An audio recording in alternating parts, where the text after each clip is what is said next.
The Harvard philosopher George Santayana once said that those who fail to study history are doomed to repeat it. Perhaps you've heard this next one. Those who fail to prepare for the future will be forced to simply endure it. That was declared by the futurist Alvin Toffler. When combined, we see the wisdom of not only looking forward, but of understanding our past and how it can inform how we prepare for the future. Hello, I'm Andy Eberly, host for the ICISF Quick Tips series. Today's episode, Psychological Preparation for the Next Critical Incident. In this episode, we will focus on the importance of psychological preparation prior to disasters and other critical incidents. Research shows psychological preparation in advance of adversity reduces stress and trauma. Bad things continue to happen in our world. There has been a significant rise in violent crime. Another pandemic seems inevitable to occur in the next 10 years. Some predict economic hardship in the next several years. Drought, flooding, and fires are changing the landscape and how we live. So how do we best prepare for so many things over which we have little control? How do we best cope? To find the answer, let us focus on the things over which we do have the most control: our thoughts and our emotions. Dr. George Everly joins me to help us get started. He is co-founder of ICISF and professor of international health at the Johns Hopkins Bloomberg School of Public Health. Thanks, Andy. These really are challenging times. So it's a great question. How do we best prepare ourselves, psychologically speaking, for adversity? The founder of American psychology, Dr. William James, asserted that one's worldview plays perhaps the most critical role in defining one's psychological health and dealing with adversity. A worldview may be thought of as a set of assumptions about the world and the role we play in it. Worldviews are sometimes expressed as aphorisms. The aphorism, "Life is a journey, not a destination," first appeared in the 1920s in a theological context. Secularly, Ralph Waldo Emerson once noted, "To finish the moment, to find the journey's end in every step of the road, to live the greatest number of good hours is wisdom."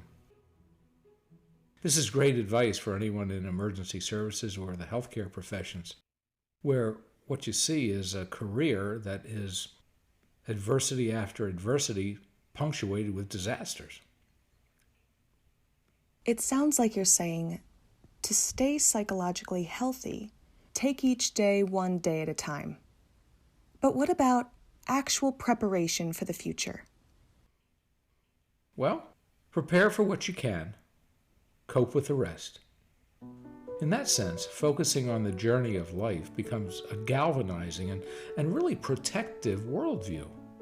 We learn the journey of life is an ongoing process, not a series of goals or even a series of quests defined by beginnings, middles, and ends.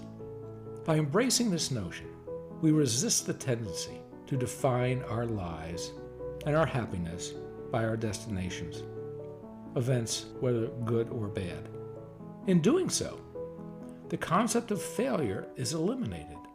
There simply is no such thing as failure, only a journey, replete with milestones that can serve to teach, redirect, and strengthen.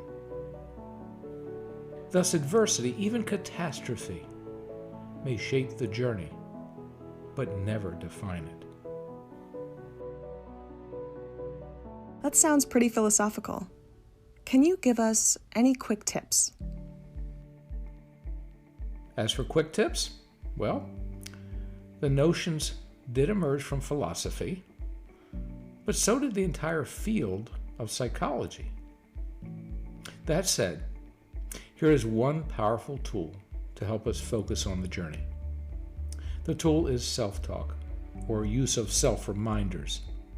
It's a tool that psychologists encourage us to use and has been used successfully in overcoming anxiety and depression. We can use it on a daily basis. So rather than quick tips, here are some, quick reminders, a few aphorisms, if you will. Anything worth having is worth failing for. Think about that. How many times have you hesitated doing something you really wanted, but were afraid because of failure? The second, that which does not destroy me makes me stronger. The third, failure is not the lack of accomplishment. Rather, failure resides in the moment you stop trying. Fourth, the most valuable worth I can possess lies beyond wealth. And lastly, bringing us full circle, life is a journey, not a destination. There is no such thing as failure.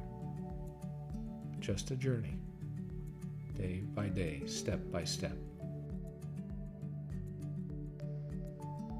By focusing on the journey, we take back the control of our lives we once surrendered to the destinations, adversities, and even the disasters. In order to help us navigate the journey of life full of its highs and lows, use these simple 5 reminders. They help us stop trying to control things over which we have no control and focus on the only things we really do control: our thoughts, our emotions, and our actions. This was ICISF Quick Tips. Until next time.